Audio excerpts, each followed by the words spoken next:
Amén. Gloria a Dios. Aleluya. Vamos a leer la Biblia, hermanos. En Efesios, capítulo 4.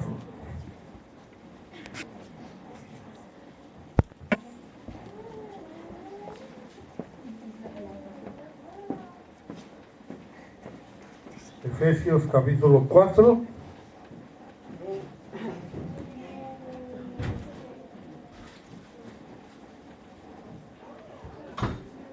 Vamos a leer del versículo 10 al versículo 15. Efesios 4, del 10 al 15. Amén. Dice la palabra: el que descendió es el mismo que también subió por encima de todos los cielos para llenarlo todo.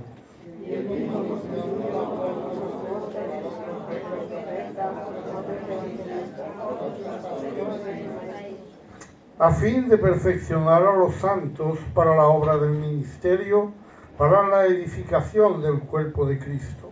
Hasta que todos lleguemos a la unidad de la fe y el conocimiento del Hijo de Dios, a un varón perfecto, para que ya no seamos niños fluctuantes, llevados por doquiera de todo viento de doctrina, por estratagema de hombres que para engañar emplean con astucia las artimañas del error. sino siguiendo la verdad en amor, que nos hagamos en todo en la piel que es la cabeza, esto es Cristo. Amén. Gloria al Señor. Aleluya.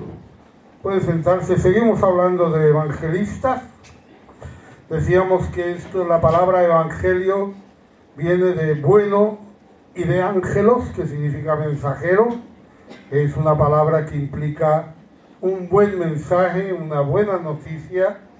Y decíamos que la palabra evangelista aparecía solo 3 veces en el Nuevo Testamento, en este texto como don ministerial, y para hablar de Felipe y de Timoteo, que son los 2 llamados evangelistas en la Biblia. Personas enviadas por la iglesia, normalmente eran itinerantes, otras veces tenían un ministerio más localizado, pero en todo caso eran personas que se dedicaban a eso, a llevar la buena noticia. Había ese mandamiento que leímos en Marcos y Mateo, y es un mandamiento de salir, de ir a buscar a la persona que necesita la palabra, no solamente de esperar o de ver cómo alguien se interese, sino de buscar esa persona. Decían de ir por todo el mundo. Los 2 evangelistas nos dicen esto, de ir a predicar, nos dice Marcos. Es un sembrador que sale a sembrar la palabra y diferentes resultados. Eso no depende del sembrador, eso no depende de la palabra, eso depende de la persona que recibe esa palabra. Y ahí no podemos hacer nada. Si alguien quiere recibir, recibe. Si alguien no quiere recibir, no recibe. Pero nuestra responsabilidad y nuestro ministerio, nuestro cometido es llevar esa palabra. Ir a salvar, ambos mencionan el bautismo. Y también dice Mateo que hagamos discípulos enseñándoles. Pero esta parte de enseñándoles ya le corresponde a la iglesia. Corresponde al pastor, corresponde a los maestros. Pero el evangelista va a llamar al alma para que venga. Llamar al alma para que entre en el camino, y después en el camino pues otros ministerios tomarán ese lugar. El evangelista no tiene que hablar de la salvación, no tiene que hablar de santidad, solamente de lo que es el camino de salvación, de lo que es la manera de entrar en el reino, y después ya hay un crecimiento basado en el conocimiento y basado en la obediencia a aquello que se conoce. Recordamos que Romanos nos decía que nos transformáramos por medio de la renovación de nuestro entendimiento. Hoy no sé lo que entiende usted de la Biblia, no sé lo que entiende de la santidad, no sé lo que entiende de lo que Dios pide de usted, pero a medida que va entendiendo, pues usted va a ir renovando su pensamiento. Si usted cree que Dios le está pidiendo una cosa, tal vez descubra que no es eso lo que le pide Dios, y usted va a renovar su entendimiento y va a decir, no voy a cambiar de entendimiento. Cuando cambio mi entendimiento y entiendo la verdad, pues voy a andar conforme a esa verdad y voy a obedecer. Eso es un crecimiento, no es una cosa que usted va a hacerlo así un día, es algo que va a crecer en usted y por lo tanto no es una labor del evangelista, sino una labor de la iglesia, con sus pastores y maestros. Ese mandamiento se le hizo a los 11 apóstoles que habían sido entrenados, que habían sido hablados, el Señor había hablado con ellos muchas veces, de muchas cosas que nosotros no sabemos, porque Jesús enseñó mucho más de lo que está escrito, y ellos fueron preparados para ese mensaje, y también otros 70, como vimos, que envió de 2 en 2, también, y esos 81 pues serían los primeros evangelistas. Un peligro que vimos que surgió ya en el primer siglo era la preferencia de los hermanos por una persona u otra que lleva la palabra. Ahí en Corinto había un problema entre Pablo, entre Apolos, entre Cefas, e incluso los que decían yo soy de Cristo. El problema no era entre Pablo, Apolos y Cefas, era el problema de los hermanos. Ellos estaban trabajando en el mismo equipo, estaban andando el mismo camino, pero alguno decía, a mí me gusta este predicador, a mí me gusta más el otro. Todo eso la Biblia lo llama carnalidad. Eso no lo vamos a hacer en el Espíritu, nunca. Hablamos del llamamiento. Uno puede pensar, dejar de pensar en sí mismo. Cuando usted viene a la iglesia, usted piensa en sí mismo, normal, natural, correcto, muy bien. De hecho, eso es lo que tiene que hacer. Si usted viene aquí, lo primero que tiene que pensar es en su salvación. No tiene que pensar en otra cosa. Lo primero que viene aquí tiene que pensar quizá en su sanidad, en solucionar su problema, en la situación que está pasando.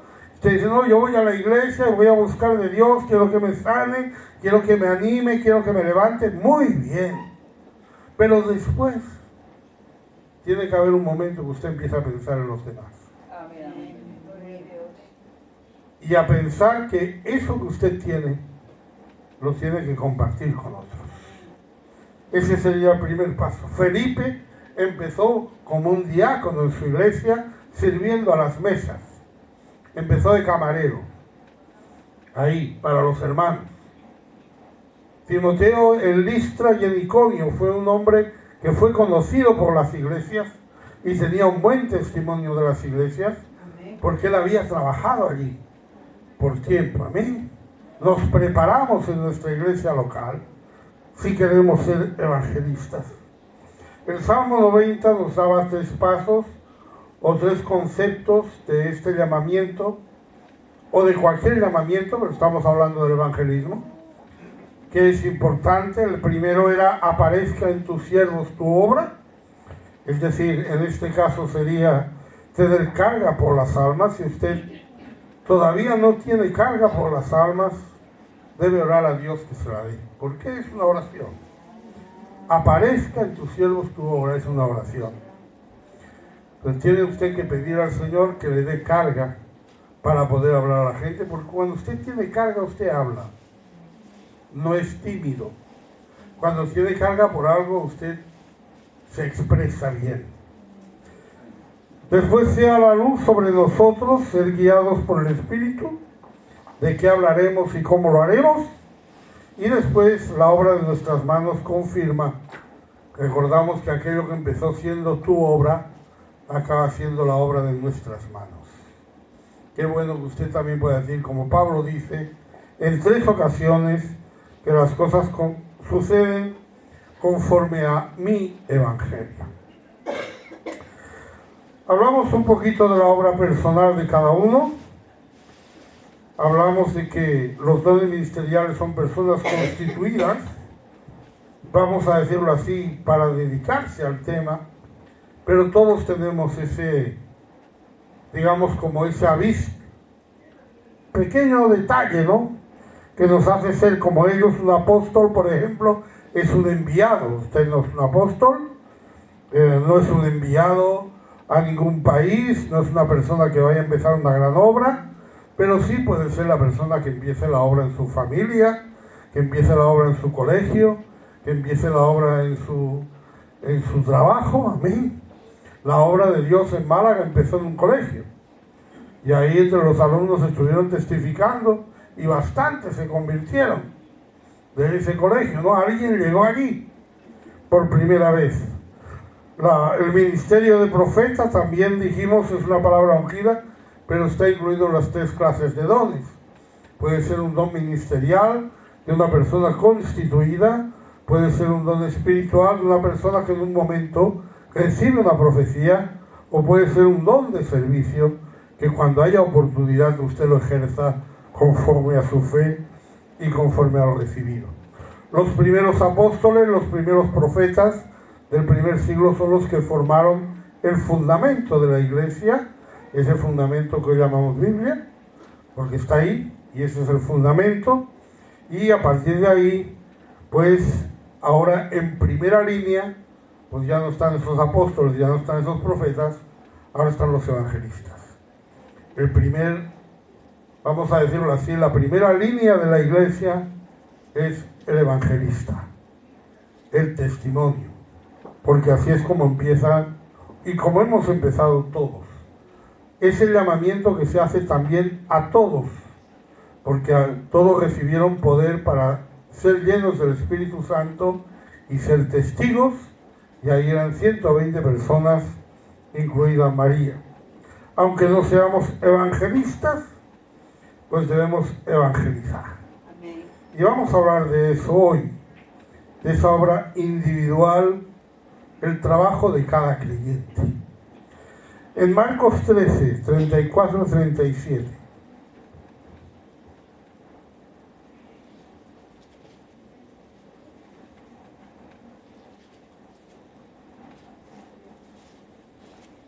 Es como el hombre que yéndose lejos dejó su casa y dio autoridad a sus siervos y a cada uno su obra, y al portero mandó que velase.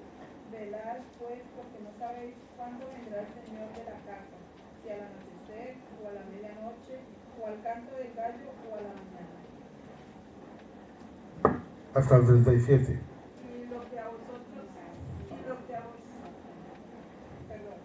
Para que cuando venga de repente no os haya durmiendo.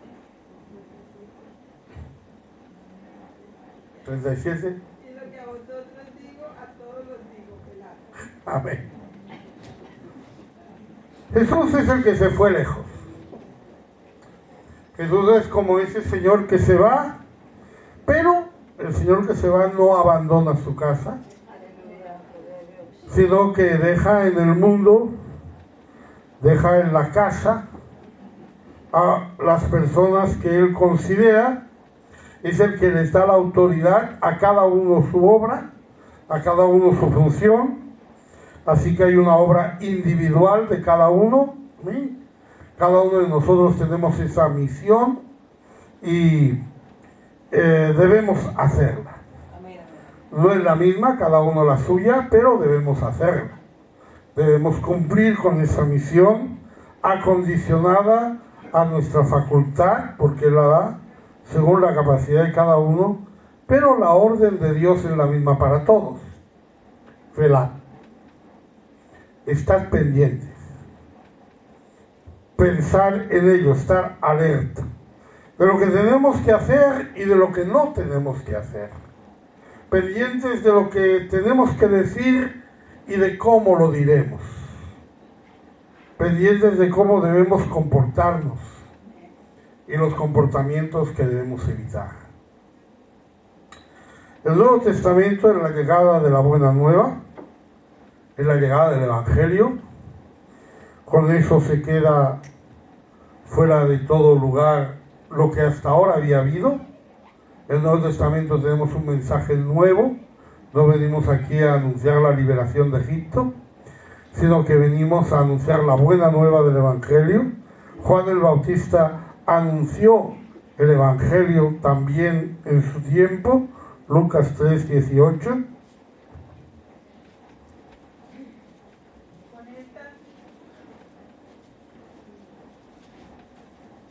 Con con estas y otras muchas exhortaciones anunciaba las buenas nuevas al pueblo. Él anunciaba las buenas nuevas que él anunciaba no eran las de salvación, la buena nueva que él anunciaba es que había llegado el Cordero de Dios. Pero era una buena nueva, sin duda una buena noticia. Lo mismo hizo Jesús. Jesús también trajo la buena nueva en Lucas 4:18.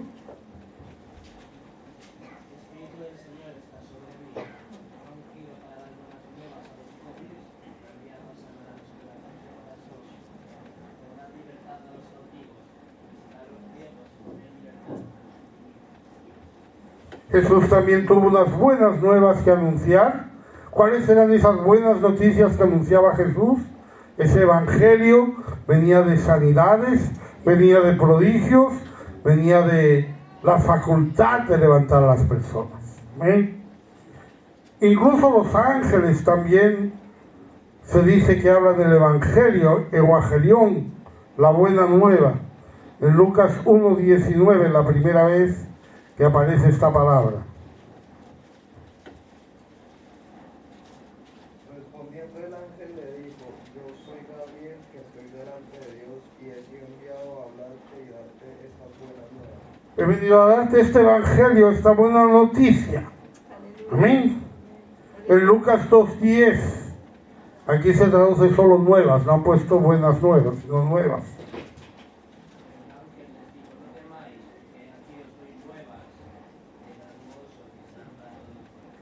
O sea que podemos ver que la palabra evangelio, que es una palabra del Nuevo Testamento, se refiere a una buena nueva, que Juan el Bautista anunció una buena nueva, Jesús anunció la buena nueva, los ángeles han anunciado la buena nueva, pero la buena nueva de salvación solamente la anuncia la iglesia.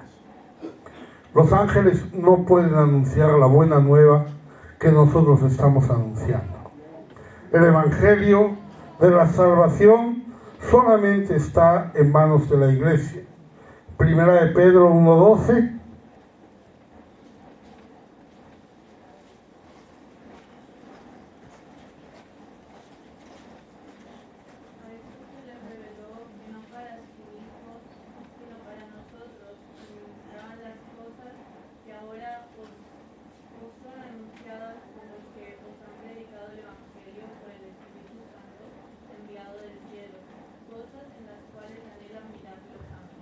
Los profetas del Antiguo Testamento y todos los que fueron hasta la salvación anunciada por Pedro en Pentecostés, todos ellos estaban administrando las cosas que ahora son anunciadas. Y todo quería llegar a este momento. Nosotros estamos viviendo los últimos tiempos, nosotros estamos en el tiempo en el que la revelación es completa, no estamos esperando más mensajes. No estamos esperando más revelaciones.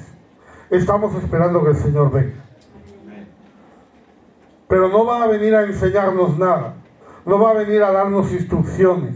No va a venir a decirnos qué hemos de hacer o qué no hemos de hacer, o cómo ser salvo o no ser salvo, porque eso ya está. Ya tenemos el último mensaje que Dios quería dar a la humanidad. Todos los anteriores estuvieron administrando los misterios de Dios hasta que llegara este mensaje, en el cual dice: anhelan mirar los ángeles, pero no les es dado. Porque este mensaje lo lleva solamente la iglesia de Dios. Segunda de Corintios 5, 18 a 20.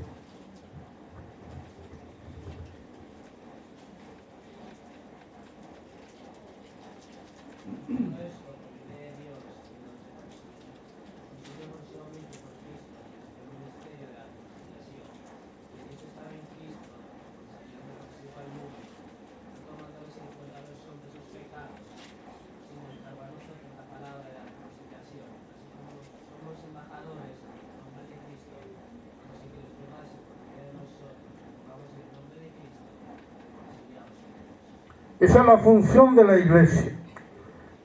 Una función evangelística, una función de llamar al pecador, de ir a buscarle y reconciliarlo con Dios.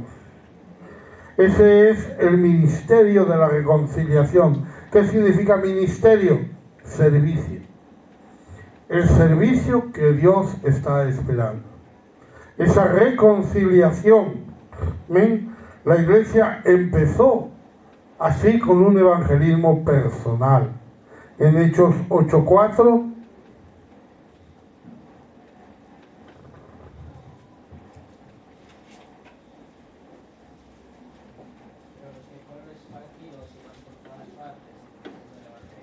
los que fueron esparcidos, ¿quiénes eran? Creyentes. No eran apóstoles, no eran evangelistas, no eran pastores, no eran maestros, eran creyentes. Cuando esos creyentes iban a un lugar, ellos hablaban del Señor. Hablaban de Dios. Hablaban de la salvación de Dios. Y así ellos iban por todas partes anunciando. Más adelante usted verá, pasado el tiempo, esto sucede al principio de la iglesia, usted verá que la iglesia envía apóstoles, que la iglesia envía evangelistas, que la iglesia tiene pastores, tiene maestros. En este momento solamente son creyentes, como usted, como yo, creyentes que pueden y deben hablar la palabra en la oportunidad que tengan. Si usted un día tiene que mudarse a una ciudad donde no hay iglesia, ¿qué tiene que hacer? Testificar. Hablar. Y no, yo me busco una iglesia trinitaria y ay, no. Usted tiene un testimonio, usted es testigo, usted tiene un mensaje que dar, délo. De la verdad. Délo. Amén. Porque esa es nuestra responsabilidad. Es la responsabilidad personal de cada uno. Y de eso quiero hablarles. Hay dos áreas que debemos cuidar especialmente para poder cumplir bien esta responsabilidad. Primera de Timoteo 4:16.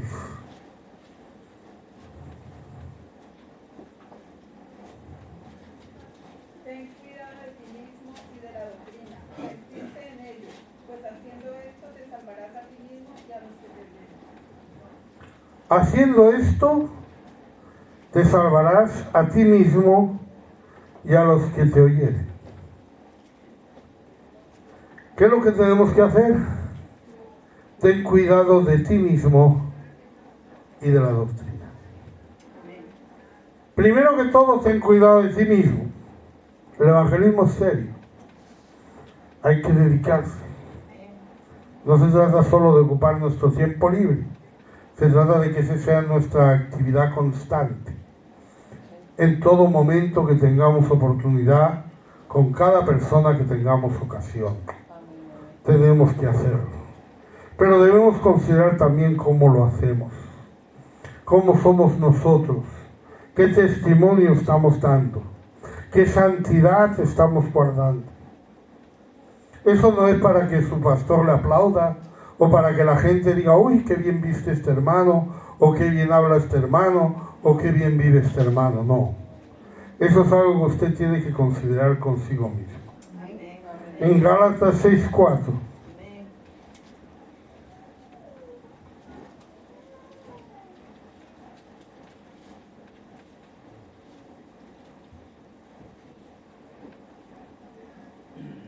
Así que cada uno someta a prueba su propia obra, y entonces tendrá motivo de gloriarse solo respecto de sí mismo y no en otro. ¿Ven? Cada uno que someta a prueba el que su propia obra. Considere si está haciendo lo que debe hacer. Considere si lo está haciendo bien o no. Tenga cuidado de sí mismo. Considere lo que hace y cómo lo hace. Y si lo hace bien, tiene un motivo para gloriarse, pero no comparándose con los demás. No con respecto a otros, pero tiene un motivo para alegrarse. Cuando sabemos que hemos servido bien, cuando sabemos que estamos trabajando bien, estamos contentos. Amén. Cuando lo hacemos mal, ¿qué pasa?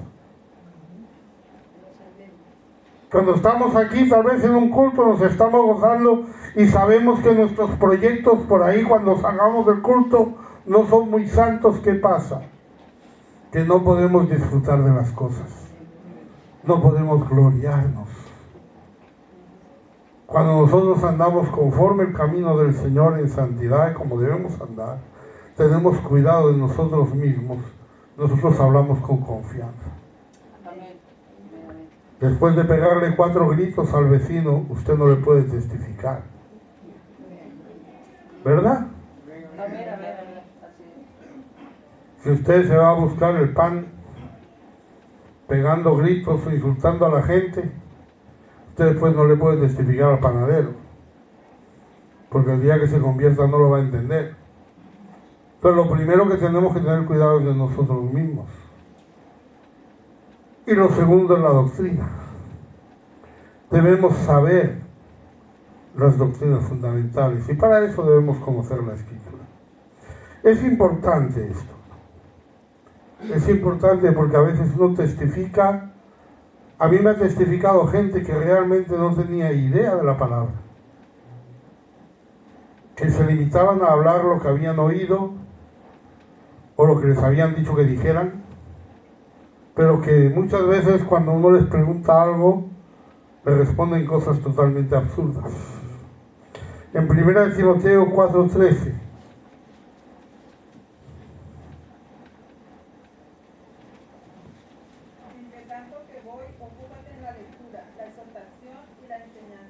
tenemos que conocer la verdad, tenemos que conocer lo que es correcto y tenemos que hacer lo que es correcto. Debemos aplicar esas doctrinas para llevar las almas a Cristo. ¿Y para eso qué necesitamos? ¿Estudio? No. Para eso necesitamos oración.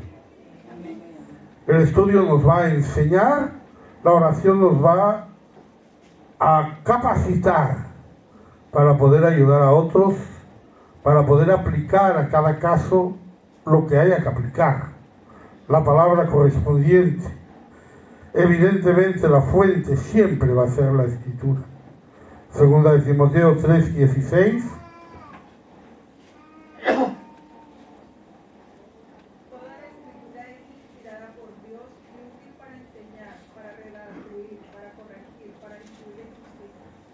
¿La Escritura es útil para enseñar? Bueno, usted ya conoce y usted ya tiene ahí un estudio. A lo mejor alguien le pasó un estudio, usted está dando ese estudio. Eso está muy bien. Es útil para enseñar, pero también es útil para redarguir. Es útil para señalar lo que está mal. Es útil para convencer a la gente de lo que está haciendo mal. Y es útil para corregir aquello que se hace mal. Y es útil para instruir sobre cómo evitar que aquello que se hace mal se vuelva a hacer mal y podamos andar en justicia. La palabra de Dios tiene todo eso. Lo de enseñar, vamos a decirlo así, es como un poquito técnico. Usted puede tener ahí sus notas, puede hablar, puede enseñar y puede enseñar y puede enseñar mucho y muy bien, pero lo demás necesita oración, necesita comunión con Dios, necesita saber usar la palabra. Y aprendemos a usarla, tenemos que aprender a usarla para derribar los argumentos. En 2 de Corintios 10:5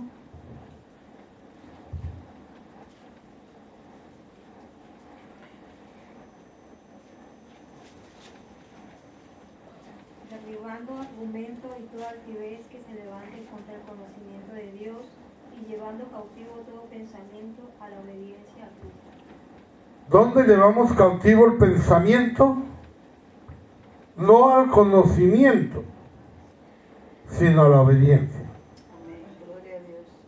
Es decir, tenemos que llevar cautiva a ese alma, tenemos que llevarla hasta las aguas del bautismo, hasta la obediencia. Pero no, el hermano ya entiende, pero no obedece. Hay que seguir hablando, hay que seguir tratando, hay que llevarle hasta la obediencia. Entonces, y hermano, ¿cómo se hace eso? ¿Qué frases se dicen? ¿Qué palabras hay que decir? ¿Cómo se hace? Ore. Ore con respecto a esa persona, que el Señor le dé la palabra que esa persona necesita. Eso es lo que necesitamos. Estudio, pero también oración, conocimiento pero también oración. Amén. ¿Cuál es la finalidad? Pues llevar las almas hasta Cristo. Tenemos el ejemplo de la mujer samaritana en Juan 4, 39 a 42.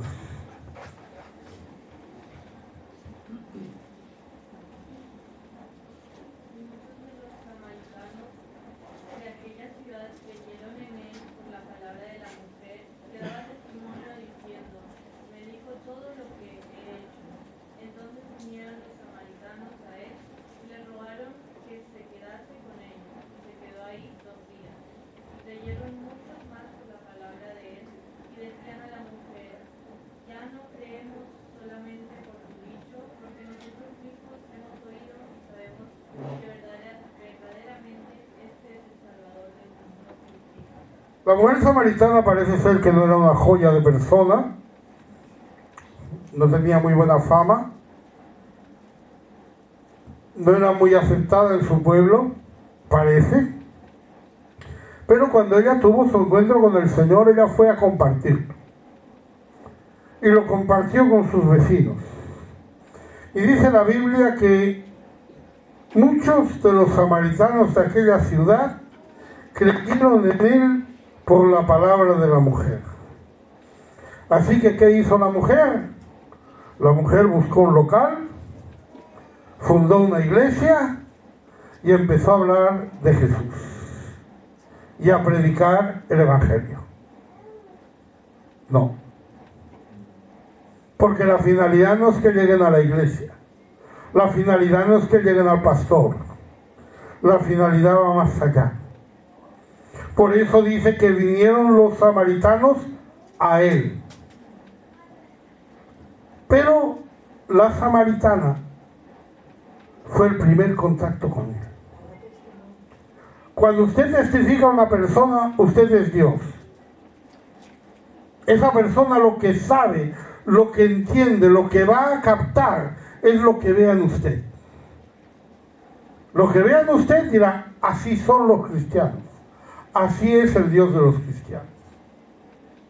Sea lo que sea que vean, lo bueno o lo malo.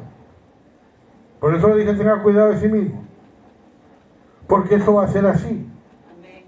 No podemos evitarlo ni tenemos que evitarlo. Creyeron en él por la palabra de ella. No es esa la finalidad, no es esa la meta, no es eso lo que queremos. Lo que queremos es que vayan a Jesús. Pero la primera puerta, lo primero que van a ver, va a ser lo que haga que vayan o no vayan. Ellos fueron a Jesús y dicen que creyeron muchos más por la palabra de él. Y le decían a la mujer, fíjense esa frase, ya no creemos solamente por tu dicho.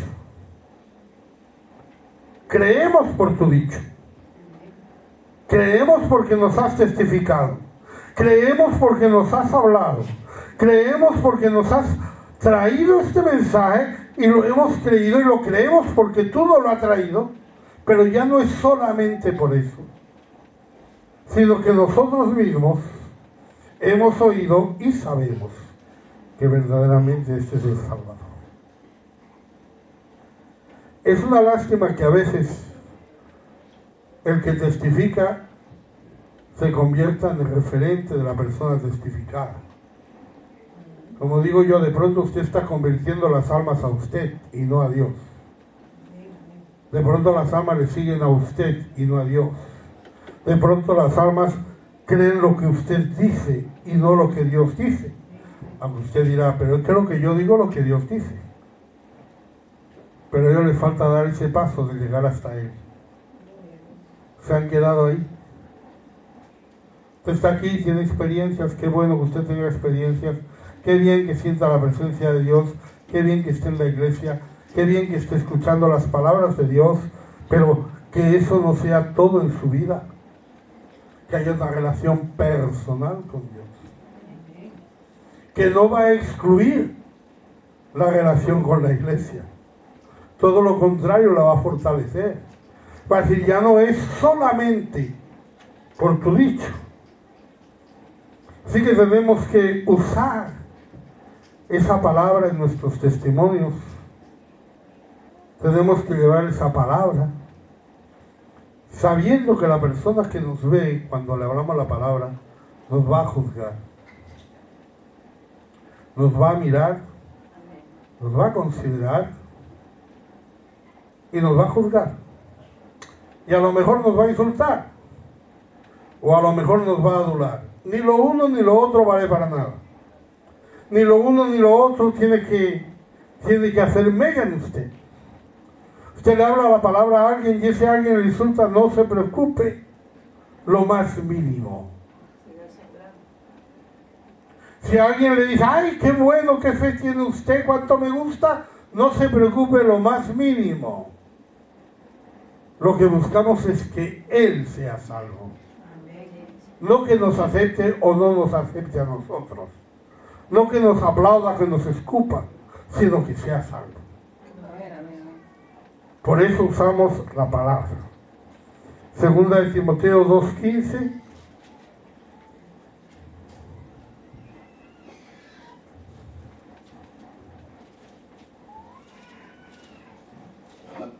Procura con diligencia presentarte a Dios aprobado, como obrero que no tiene de qué avergonzarse, que usa bien la palabra de verdad. Que usa bien la palabra de verdad. Quiere decir que se puede usar mal, ¿verdad? Lo digo para que ya usted vea, en su mente usted ya entienda que no basta solo con hablar la palabra, no basta solo con que usted la conozca, no basta solo con eso, sino que tiene que usarla y tiene que usarla bien y no mal. Hay tres cosas que yo considero interesantes, importantes, para que usted use bien la palabra de Dios. Cuando usted testifica, usted debe hablar de lo que conoce perfectamente. Y usted debe exponerlo claramente y creerlo firmemente. Esas tres cosas son necesarias para que esa palabra sea bien usada. Primero de todo, conocer perfectamente. No hable de lo que no conoce. No especule. No trate de hablar de las almas de cosas que usted no sabe. Por ejemplo, del futuro. No trate de llegar al alma y empezar a hablarle de cosas que usted cree que van a pasar o que no van a pasar. Y cuando algo no lo sepa y le pregunten, usted reconozca que no lo sabe. No hay ningún problema. No hay ningún problema. Alguien le da un tema, usted le dice, yo esto no sé, yo esto no lo entiendo. Es una persona con la que usted se va a ver regularmente, pues le dice, ya preguntaré para la próxima semana o para la próxima vez. Lo que sea. Y si no lo va a volver a ver, pues apréndalo también para otra persona que le pregunte. Ya que le han surgido el tema, pues aproveche para crecer usted y para conocer más. ¿Amén? ¿Qué debemos conocer perfectamente? Vamos a hablar de 4 cositas. No es un estudio largo, no quiero hacerlo largo, podría ser mucho más largo. 4 cositas que usted tiene que conocer perfectamente es que Dios ama a todos. Juan 3:16.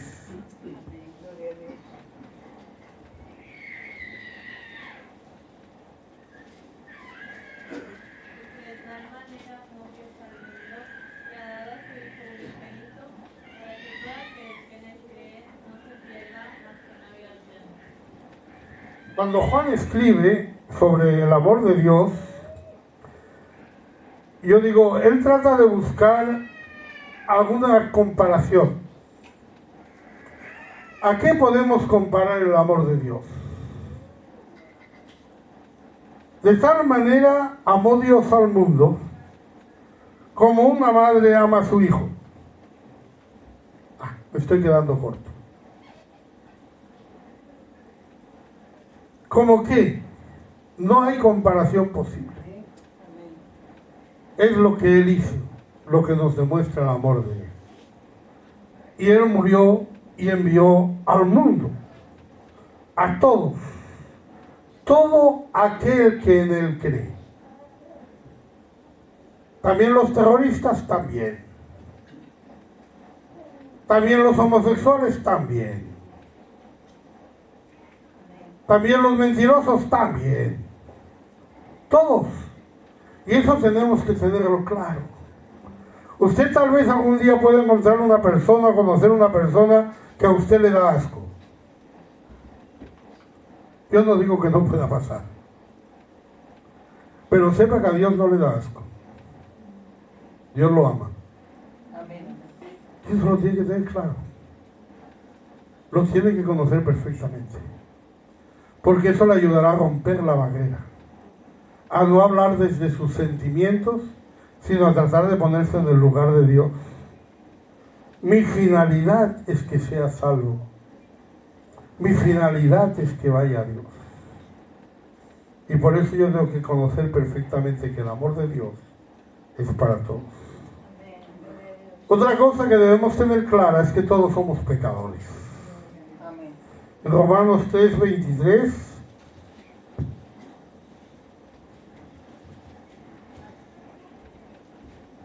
Por cuanto todos pecaron y están destituidos de la gloria de Dios. si todos son pecadores, todos necesitan la salvación. A veces hay gente muy buena en el mundo. Nuestra calificación de ellos es excelente. Incluso usted tal vez llega a pensar, esta persona es mejor que yo, ¿qué le voy a predicar yo a él? Hay personas altruistas en este mundo, hay personas generosas, hay padres de familia ejemplares, hay gente muy buena, que a lo mejor si nosotros quisiéramos encontrarle defectos nos costaría. Pero tenemos que tener claro que todos son pecadores, que nadie puede salvarse a sí mismo. En Gálatas 2:16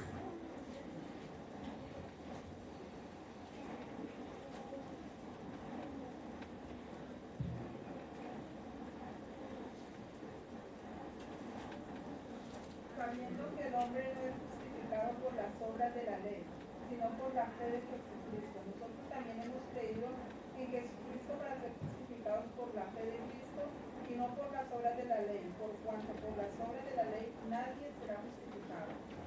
Nadie puede salvarse a sí mismo porque las obras no pueden salvar a nadie. ¿Por qué? Porque Dios hoy no le está pidiendo obra, le está pidiendo la fe. Que crea, como leímos, todo aquel que en Él cree. O sea, hoy en día ese es el mensaje. Puede ser la mejor persona del universo, puede ser un santo para ponerlo en los altares, pero si no cree en Jesucristo, está perdido. ¿Y cómo creerán si no se les predica? Si no les damos la palabra. Si nosotros decimos, bueno, este no hace falta que le predique porque ya está bien como está. Una persona que no tiene vicios, una persona sana, una persona honrada, una persona correcta, una persona que guarda bien las cosas de Dios. Hay que testificar. Tenga claro en su mente que todos somos pecadores. Que solo podemos ser salvos por la fe en Jesucristo. Y que esa fe tiene que llegar porque alguien le testifique a esa alma. Y por eso esa alma está delante de usted, para que le testifique. Eso no va a ser por linajes, por relaciones humanas, por si está en la iglesia o no está en la iglesia. Eso no va a ser por nada de eso. Romanos 14:12.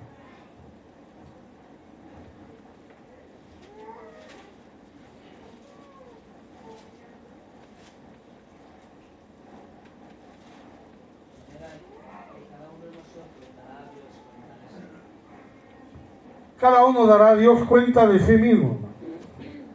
Usted va a dar cuenta por usted, yo voy a dar cuenta por mí. ¿Qué se cuenta de eso, hermano? Usted verá. Usted se ve delante de Dios y cree que está justificado. Por las obras no se va a justificar. Aunque usted le pudiera decir a Dios que no va a poder decírselo, que nunca pecó, tampoco estaría justificado. Porque la justificación es por la fe, no por la ley. Entonces nosotros tenemos que tener claro eso. No va a ser por medio de ángeles, como algunos predican por ahí. Apocalipsis 19:10.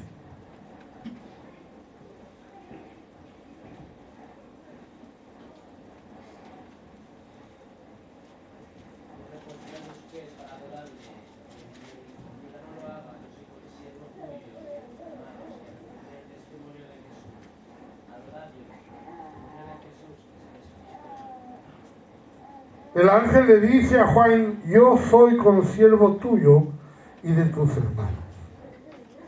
Mire, Juan llegó al punto en su visión de Apocalipsis. No sé si usted va a poder entender esto de Juan, pero yo lo entiendo. En esa visión tan maravillosa que le estaba teniendo, que él se cayó postrado a los pies del ángel. Todos sabemos que a los ángeles no hay que adorarlos, y Juan también lo sabía. Pero la situación, el momento, la emoción tal vez, no sé, llevó a ese hombre a caer rendido a los pies de un ángel. Y él le dice: no lo hagas, yo soy consciente. Quien quiera que usted pueda confiar para su salvación no es nadie más que uno como usted. Un humano, uno de esos que Dios amó y por los que tuvo que morir, uno de esos que es pecador, uno de esos que no puede justificarse por sus obras. Así que no va a ser por eso, solo hay un camino. Hechos 4:12.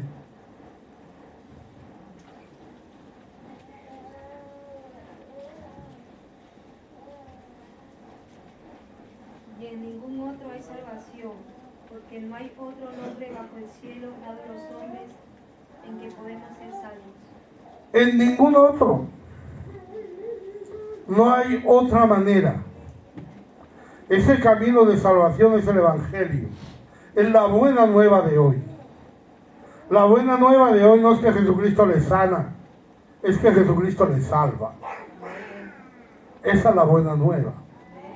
La buena nueva es que cuando alguien ha cometido el error, o el pecado, o la aberración de crucificar al autor de la vida, cuando se da cuenta de su error y pregunta ¿qué haremos?, hay una respuesta. Hechos 2:38.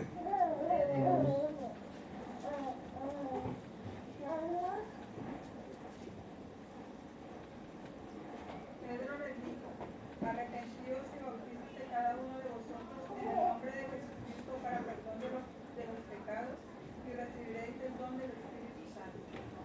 Hay una respuesta. Háblele al pecador. ¿Cuál será el mayor pecado que habrá cometido el pecador? Va a encontrar por ahí a alguien que está cometiendo adulterio.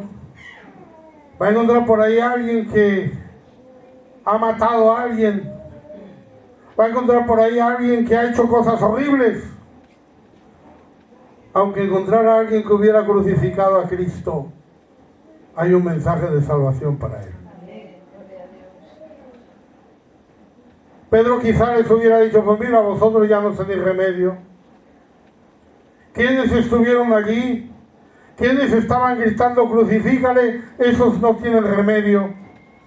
¿Quiénes dijeron que la sangre de ese justo caiga sobre nosotros? Esos ya no tienen remedio. Los demás tienen una posibilidad. Pero el llamado es a todos. Hayan hecho lo que hayan hecho. Hechos 20:21.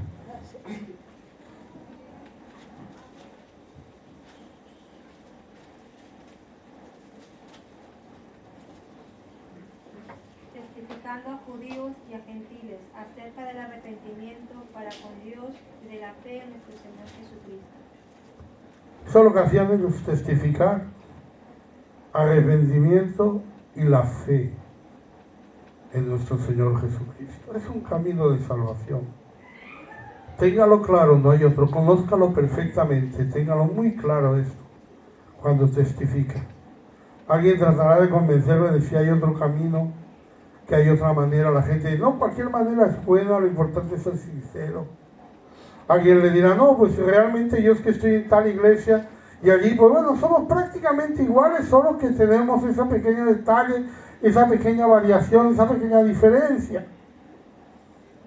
Sepa que no hay otro camino. Téngalo claro, hermano. No hay otro camino, solo hay un camino. ¿Qué quiere decir eso?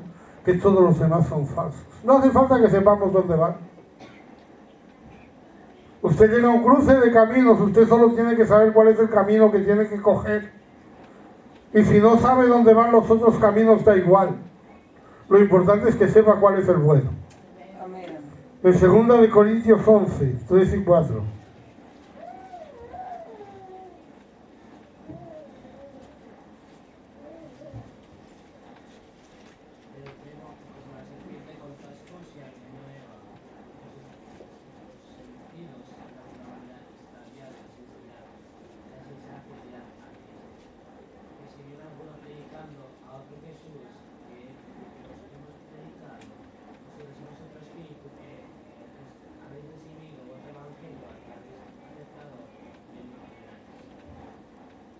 Fíjese, ¿cuál es el extravío que se teme Pablo en Corinto? Dice, seáis extraviados de la sincera fidelidad a Cristo.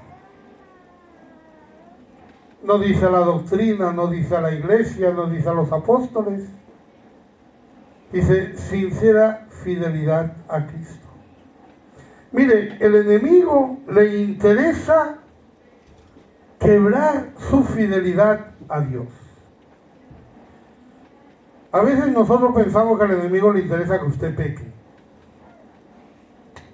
El enemigo sabe perfectamente que cuando usted peca, usted pide perdón, el Señor le perdona porque es su Padre. Y no va a pasar nada. Lo que el enemigo quiere es que usted rompa su relación con Dios. Cuando él le dijo a Dios que Job estaba allí y Dios le dijo, puedes hacer lo que quieras con él, ¿qué hizo con él? No le presentó a una rubia para que adulterara. No le puso un canasto de frutas para que robara. No le llevó, ¿a dónde le llevó? A quebrar la fidelidad a Dios. Él quería que Job dejara de relacionarse con Dios. Su esposa se lo dijo claro. Maldice a Dios. En otras palabras, déjate ya de historias con Dios. Déjate de Dios. Si tú no quieres fumar, no fumes. No quieres beber, no bebas. No quieres mentir, no mientas.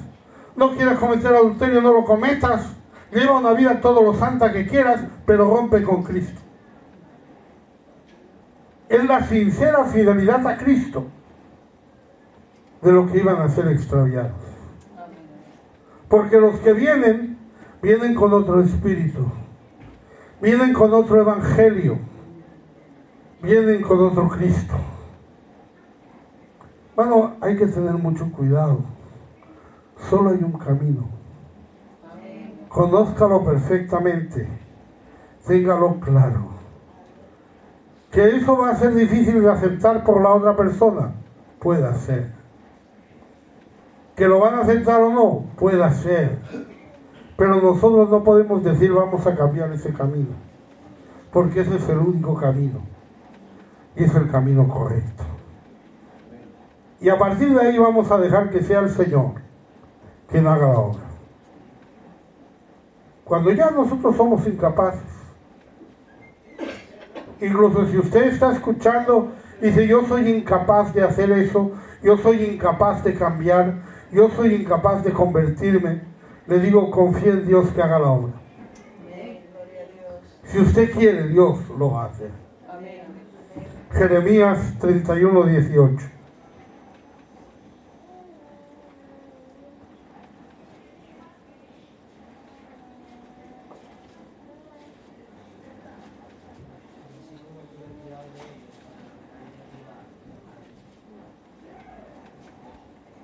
31:18.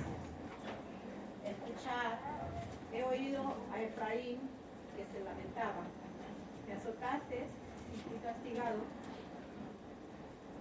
como novillo indómito. Conviérteme y seré convertido porque tú eres Jehová mi Dios. Efraín es castigado pero no se convierte. Efraín es castigado pero sigue sus caminos. Efraín es un nombre que se usa para hablar en general de Israel. Entonces dice, ¿por qué no se convierte Efraín? Quizás que Efraín no puede. Quizás que Efraín no sabe. Quizás que Efraín no entiende. Quizás que Efraín quisiera pero no llega. Pero dice, conviérteme y seré convertido. Si quiere convertirse, cuando usted ve que sus esfuerzos no valen para nada, que usted no es capaz, que su mente no llega, que su corazón no llega, pídale al Señor que venga. Porque eso el evangelista ya no lo puede hacer. El evangelista ya no puede llegar hasta ahí. Hasta ahí solamente puede llegar el Señor. Y si usted es el evangelista, sepa que no hay que rebajar el mensaje, sino dejar que sea el Señor quien actúe. Hubo un joven rico que vino al Señor. Vino corriendo al Señor. Tenía prisa. Se postró a los pies del Señor. Tenía reverencia. Le dijo, Señor, ¿qué cosa me falta para ser salvo? O sea, era consciente que algo le faltaba. Era consciente de que no era salvo. Y el Señor le dijo que guardara los mandamientos. Él dijo, yo lo he guardado toda la vida. Y el Señor no se lo discutió. Pero le dijo, anda, ve todo lo que tienes, dalo a los pobres. Y ven, sígueme. Y ahora vemos a este joven tan entusiasmado que llegó al Señor con toda la esperanza del mundo, con todo el deseo de salvación, con todo el ánimo de hacer cualquier cosa que le pidiera el Señor. Ahora vemos a ese chico que llegó allí con tan buena actitud, largarse otra vez. Dice, porque tenía muchas posesiones. ¿Qué hace un evangelista cuando ve eso? ¿Qué hace un evangelista cuando ve que una persona que quiere ser salva le molesta un detalle de la salvación? Cuando le parece que lo único que le falta es una cosa. ¿Qué hace ese evangelista? Ese evangelista dice, hombre, espera, no te vayas. Da por lo menos la mitad, ¿no?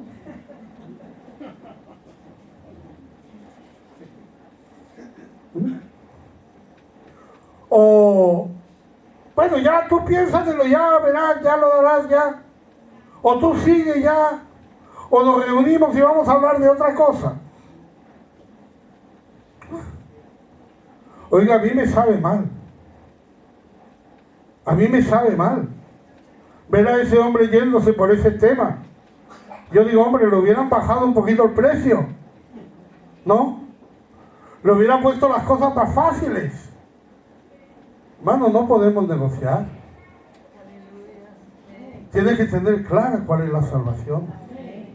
Tiene que tener claro cuál es el mensaje. Tiene que tener claro qué es lo que tiene que hablar. Y usted se llevará casos en los que usted llorará porque verá que por tal o cual tontería una persona no es salva, pero ¿qué podemos hacer, hermano? ¿Qué podemos hacer? Nosotros solo llevamos las buenas nuevas. No las fabricamos. No las inventamos. No las adaptamos a cada persona. Sino que ese es el único mensaje que tenemos. Entonces la primera cosa que un evangelista tiene que tener muy claro es conocer perfectamente el mensaje que va a dar.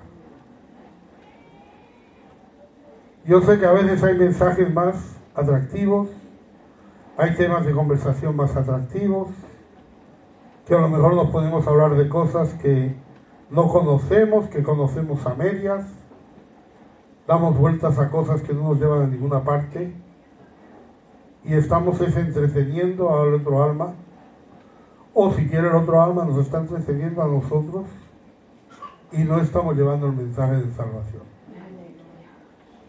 Estamos hablando de evangelismo, estamos hablando de salvar almas, estamos hablando de llevar un mensaje de salvación, y para eso usted los tiene que conocer perfectamente. Amén. Gloria al Señor. Aleluya. Bueno, vamos ahora a cantar. Aleluya.